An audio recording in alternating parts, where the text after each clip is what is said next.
relatively few ayah is contained a rather comprehensive description of human development from the time of commingling of the gametes through organogenesis. No such distinct and complete record of human development, such as classification, terminology, and description, existed previously. In most, if not all instances, this description antedates by many centuries the recording of the various stages of human embryonic and fetal development recorded in the traditional scientific literature. I find it very interesting that this sort of information is in the ancient scriptures of the Holy Quran, and I have no way of knowing where they would come from, but I think it is extremely interesting that they are there and that this work is going on to discover the meaning of some of the passages. Then you have flatly denied to be just, from a man or a human source. From who then do you think the original or the source of such information? Well, I would think it must be the divine being.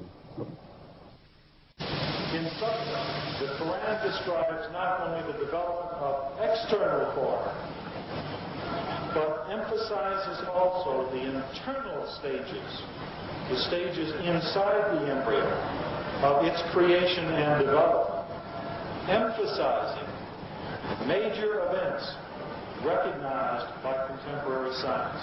Thank you for your attention. As a scientist, I can only deal with things which I can specifically see. I can understand embryology and developmental biology. I can understand the words that are translated to me from the Quran.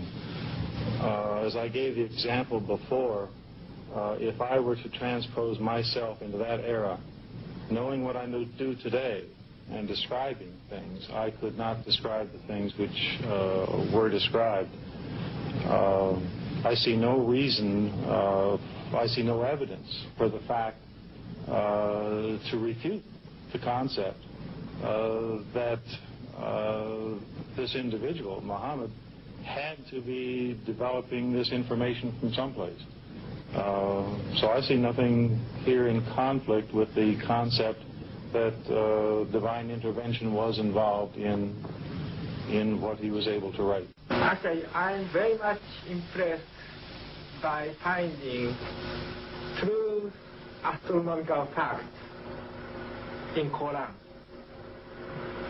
And for us,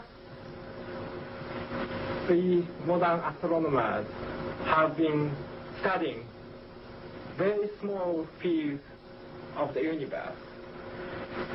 We concentrated our efforts for understanding of very small parts, because by using telescope we can see only a very few parts of the sky without thinking whole the universe.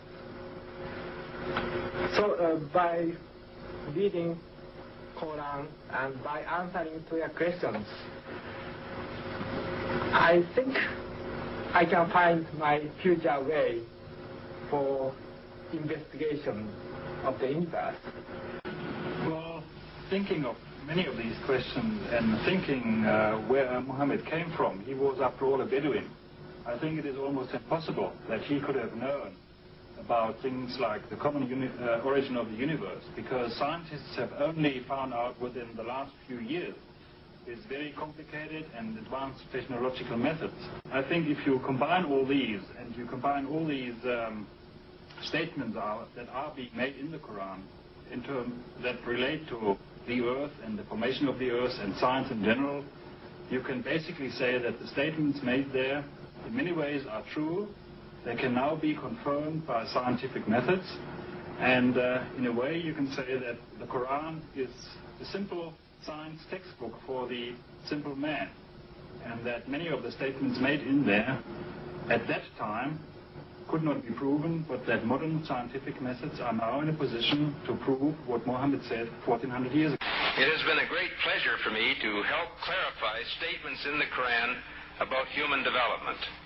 It is clear to me that these statements must have come to Muhammad from God or Allah, because almost all of this knowledge was not discovered until many centuries later. This proves to me that Muhammad must have been a messenger of God or Allah.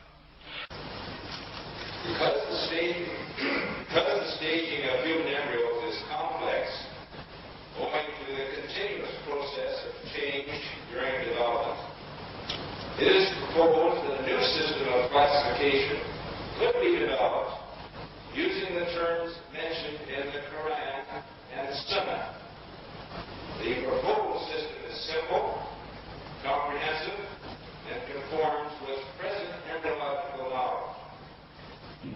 Intensive studies of the Quran and Hadith in the last 4 years have revealed a system for classifying human embryos that is amazing, since it was recorded in the 7th century A.D.